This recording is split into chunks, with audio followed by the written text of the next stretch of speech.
humanoid robot. The purpose of this humanoid robot is, in my view, to drive the Tesla organization to innovate around robotics, vision, and planning. And I find it quite interesting how people are now, as usual, attacking Elon Musk and Tesla for doing something that has never been done before, and using the same arguments like they used before with SpaceX and Tesla. This is Not Even Wrong podcast. It's August 22nd, 2021. This is Krim Delco. It's a Sunday. There's no update for the year. We're still up 3.1%. The market is up 18.4%. We're underperforming by 15.3%. So Tesla last week at AI Day announced, amongst other things, the humanoid robot, and has drawn a lot of criticism from the robotics community, from a lot of people, because and here's I want to outline the criticism that I'm hearing a lot, and then I want to go into my conversation the way I think about it. So the criticism is that nobody's ever done this before. There's companies like Boston Dynamics which have more than 10 years of experience doing this. They can't do it. So who are you to do it? This is the main criticism. Now, what are they trying to achieve? They're trying to achieve a robot that has fine finger skills like a human, that can, for example, lift something from one place, put it in another place. I think Musk even mentioned something like get your groceries. What that maybe means is not necessarily going to the store, but they could maybe walk down the stairs, get your groceries up, and maybe put them in the refrigerator. So we need these fine motor skills, actually, fine motor skills of hand-eye coordination, understanding where things are, reaching out, grabbing them, putting them somewhere. Those are the kinds of things that I think Elon Musk is alluding to when he talks about this humanoid robot. And people are saying that that's not going to happen. Who are you to try to achieve that when others, i.e. Boston Dynamic, have not been able to achieve that? Here's my argument why that is wrong. And then also I want to make an argument for why I think it's great that Tesla is doing this. First of all, why is it wrong to argue like that, well, others have tried it, they couldn't do it, so who are you to try it? This is a self-fulfilling reference. This is a reference with no, this is kind of like a Douglas Hofstadterian loop, where I start somewhere and I end up at the same place. There's no value added in making this reference. Boston Dynamics have tried it, they couldn't do it, so you won't be able to do it. Well, it defies the possibility of disruption, that defies the possibility that some people use new concepts and engineering practices to solve problems that others haven't been able to solve.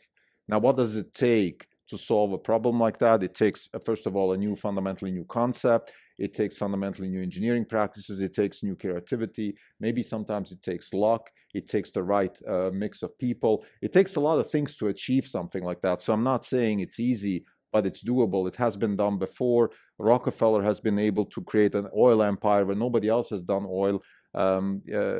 Disney has been able to create an empire based on cartoons when nobody else has been able to do it.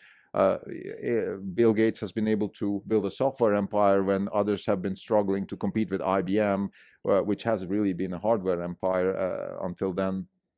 And then Apple has been able to build a small computer in your pocket that others haven't been able to do. So I can go on and on and on. The history of technological innovation, disruption, the history of Silicon Valley is about people doing something that nobody else has done before. So this argument coming from people, for example, from The Verge, which is a tech publication here in Silicon Valley, it's very disappointing, because you're kind of telling me that you're an insider, you understand the business, and then you're giving me this argument, which is a non-saying reference. I'm sure there's a mathematical term for this that I don't know. I'm not, but when you make a statement that has no content, this is what it is. It's a contentless statement, and therefore it's void. It's useless. And I can add actually Elon Musk's companies, two of them, Tesla and SpaceX, both have been criticized for trying to do something that nobody else has done before. And just to finish this argument, I still remember about 6, 7, 8 years ago,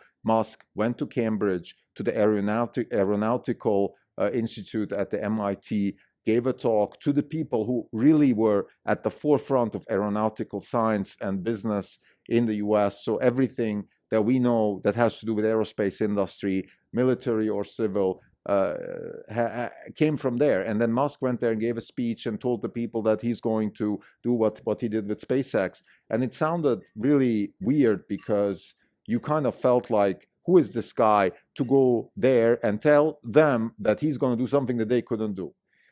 And it felt funny, but you felt like he's going to succeed, and he did succeed. And this, I think, this doesn't need more elaboration than that. Is the humanoid robot going to happen? I don't know, maybe not. But here's now my arguments for why I think it's a good idea. First and foremost, it's another of those milestones that you put out as an entrepreneur, telling your organization, this is where we want to go, this is what we want to achieve. But much more importantly, Tesla has built an innovation stack around vision and planning, and is pushing that to the next level by trying to create fine motor skills around the humanoid robot. If you think about it, what Tesla is doing with the car,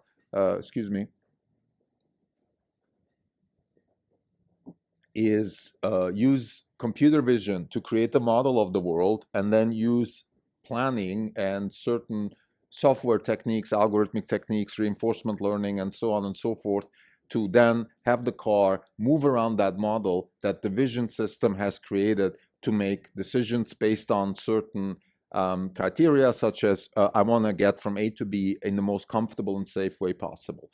So those are the kinds of things that Tesla is already doing. And I think the humanoid robot just adds finesse and precision. So if I may, an analogy here is, I train, I box, I'm a boxer, I train boxing, and in boxing you have the heavy bag, which is you punch and you really try to use power and footwork to deliver strong punches.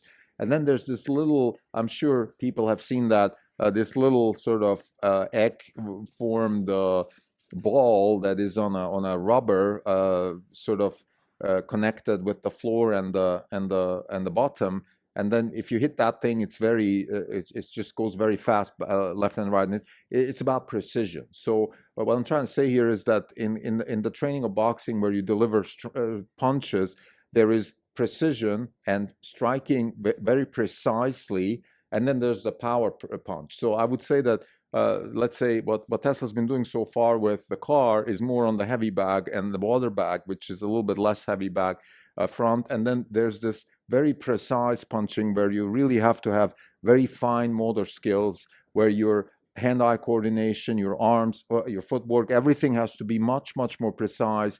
Because when you hit that egg-formed ball, if you hit it wrongly, it just starts flickering around, and it's impossible to hit again. So I think that this is kind of a good analogy coming from somebody who spends hours and hours in the boxing gym. Maybe the analogy is a little bit far-fetched for others, but I think, again, you have fine motor skills that you can develop by building a humanoid robot that can be very useful for the car and also for the robot itself. So to summarize, I think the humanoid robot is just another milestone that Elon Musk is setting for the organization, building on top of an innovation stack that is already being built, which is great. I think that this supports our thesis of the innovation stack, and I've spoken about this many times before.